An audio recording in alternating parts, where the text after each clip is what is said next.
The Lord was always pressed by urgency in his public life. The disciples also worked in urgency. As members of Christ's body, it is the same with our lives. The church has an urgent mission. This is because we must quickly warn sinners about repentance and save their spirits before they perish. And we ourselves must have a sure attitude for repentance. 1. How are we going to respond? The Lord uses the church for the sake of his urgent work, but he established the overseer to lead it.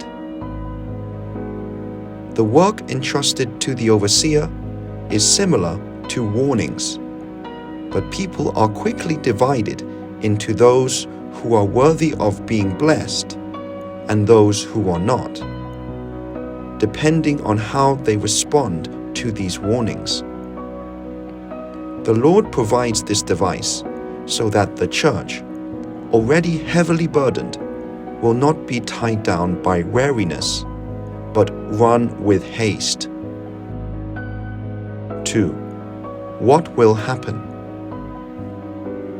Jesus sent the disciples in pairs to proclaim repentance. The Lord said to them at the time, "In whatever place you enter a house, whoever will not hear you, warn them about curses by shaking off the dust under your feet."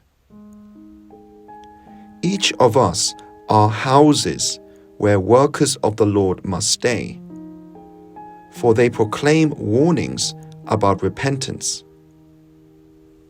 What will happen if we do not acknowledge the overseer whom the Lord established, and ignore his warnings?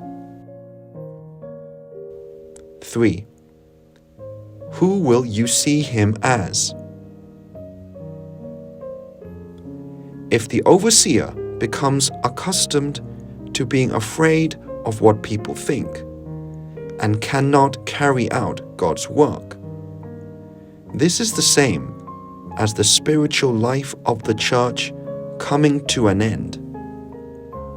Therefore, all believers should endeavor not to make the overseer despair, for he is being pressured by God to work urgently. We must decide if we will see the overseer as one person among many, or as one used by God. Let's not dismiss the urgent warnings God gives through the overseer. But in this time called today, let's run quickly in the path the Lord leads us through the overseer.